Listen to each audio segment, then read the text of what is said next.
Well, what is up, everyone? Welcome back to Kitchen Table TCG. My name is Louie. I hope you're having yourself a fantastic day. Today, we're going to talk about Uprising. We're going to talk a little bit about my last kind of final thoughts on the set right before pre-release weekend.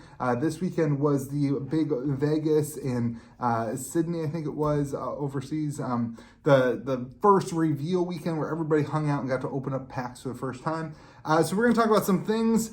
And we're going to kind of make some predictions and make some thoughts that may or may not be true, but it's just fun content and it's fun to look at. So my final takes on Uprising before releases. So number one, the artwork and the theme of this set is amazing. I will reserve the right to say it is fire. It is so good. It looks cool. The foils are going to be incredibly cool to look at. Just the feeling of the set is really cool. I like it a lot more than Tales of Aria. I like it a lot more than Everfest. I wasn't a huge major fan of that theme, but this theme is super cool, and I think it works really well for Flesh and Blood, especially that Flesh and Blood artwork is so good, and it just really it ups the level of production, I think, in this set. So the artwork and the theme is so good, and I think that it's that's a huge sales point for this set.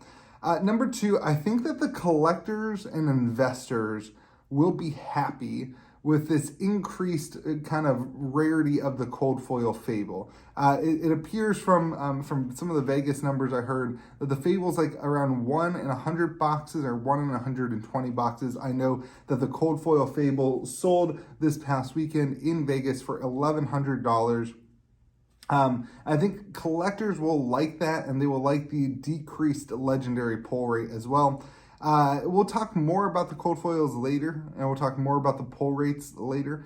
But I think at the core of this, that collectors are going to like that kind of more increased rarity of that.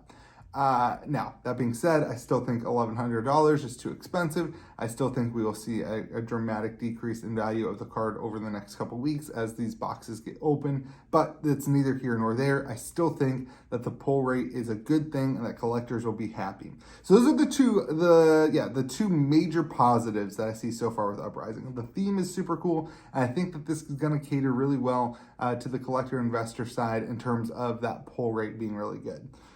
Here's a medium thing, something that needs to continue to be looked at as you're evaluating this set. And I think something that I've said is super important for this game moving forward. For Flesh and Blood, arguably the most important thing about Flesh and Blood in this set is that this set is balanced. I think that is so important leading into this next meta and everything in between. So this I'm putting in the neutral category. Those first two things were the positives. This is going to be the neutral, and then we have some things that I think are that need to be addressed. But on the neutral side, we had 10 6-0s in Vegas this weekend.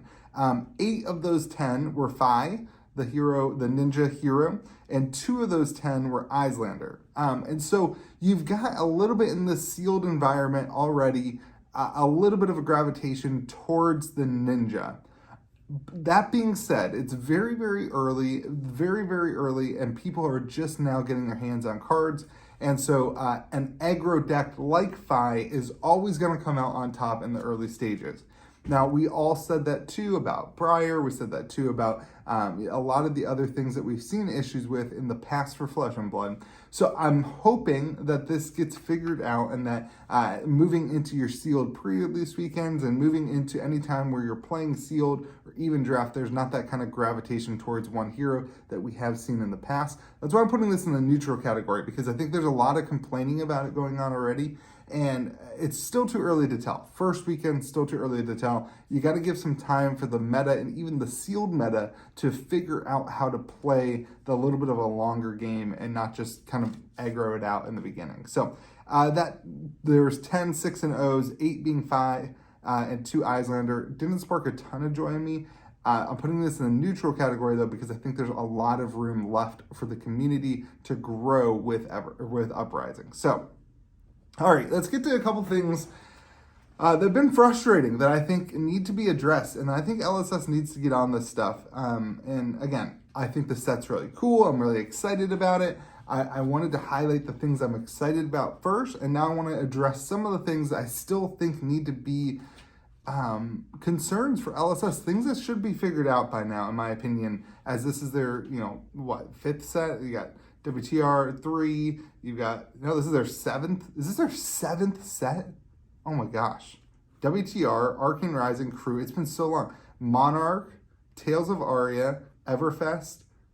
This is their seventh set. That's crazy.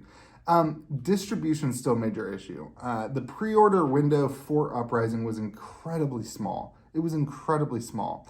And some sales reps at some distribution networks didn't really do their job. I know of a few stores who have reached out to me. I've gotten probably between 8 and 9 messages from stores saying that they are getting 0 allocation from one of the distributors. I, myself, was told that I am getting 0 allocation from one of the distributors. And I'm fighting that. I'm trying to work through it. But as it stands right now on Sunday, before pre-release, which is on Saturday next week, I'm getting 0 allocation from that distributor.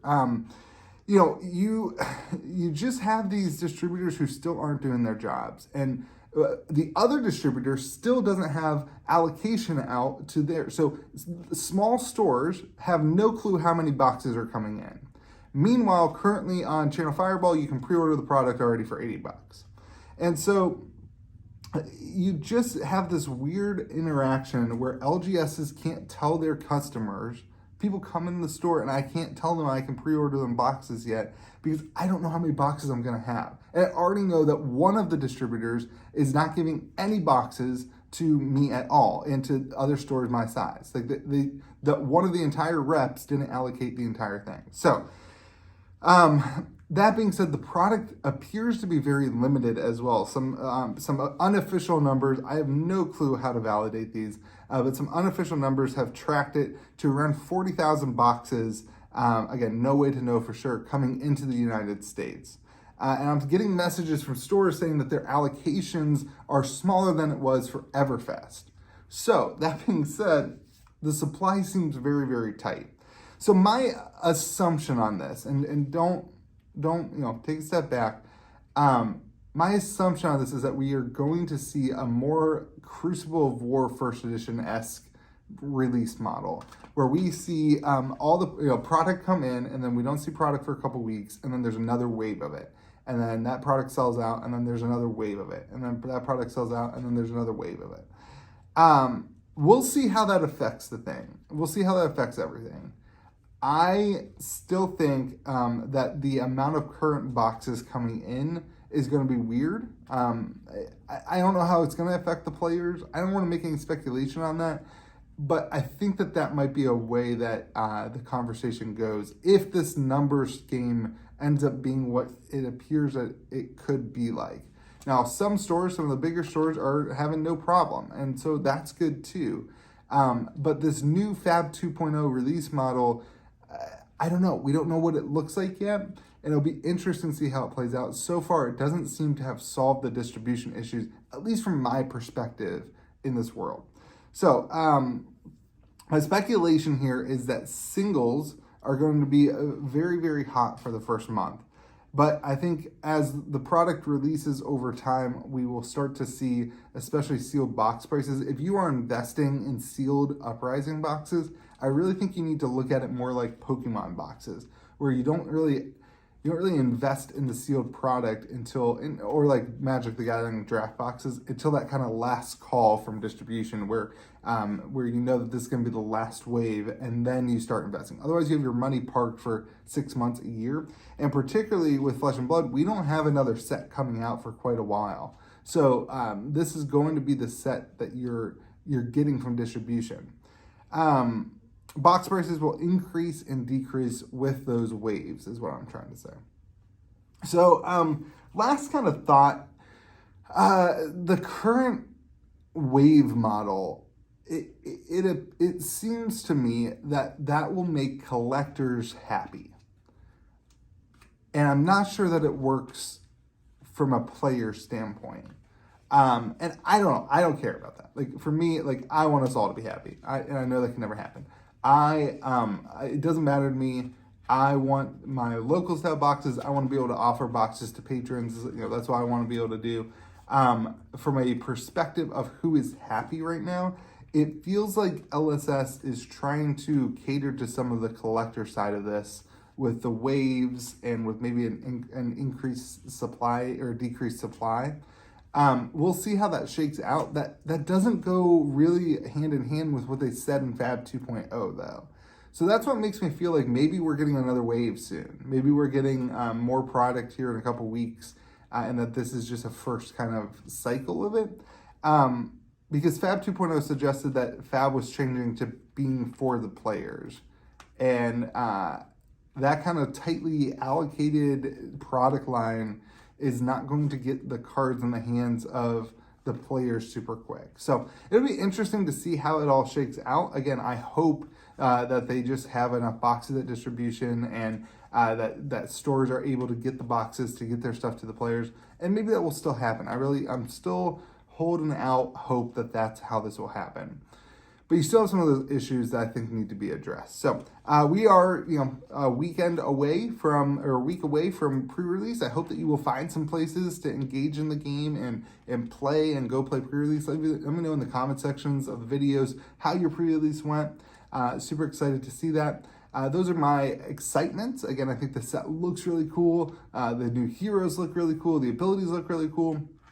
And then those are my concerns too, that you can have the greatest thing in the world, but if the distribution side of this is still broken, it's just hard for a store, man. It's just hard. It's hard to not know how many boxes you're getting. It's hard to not know, it's hard to have people calling all the time or reaching out to you all the time to say, hey, can I get boxes? And be like, I don't know. Because what that's going to do is it's just going to make them go to CFB. It's going to make them go to Channel Fireball and get their guaranteed boxes at $80 a box, and there's no reason to buy from a local store. So that stuff needs to get figured out. I don't have a solution. Unless LSS does the allocations and sends the allocations to the distribution hubs and says, hey, based on gem software, these are this is where we feel like stores should be based on this, that, and the other thing. I don't think that that's really how they want to be, that hands-on. But not having numbers 6 days before pre-release weekend, that's rough. That's rough. So anyway, hope you guys have yourself a fantastic day. Let me know what you think about Uprising. If you were in Vegas, let me know what you think of it. Have a great day. We'll see you again next video. Remember to be kind to the people around you.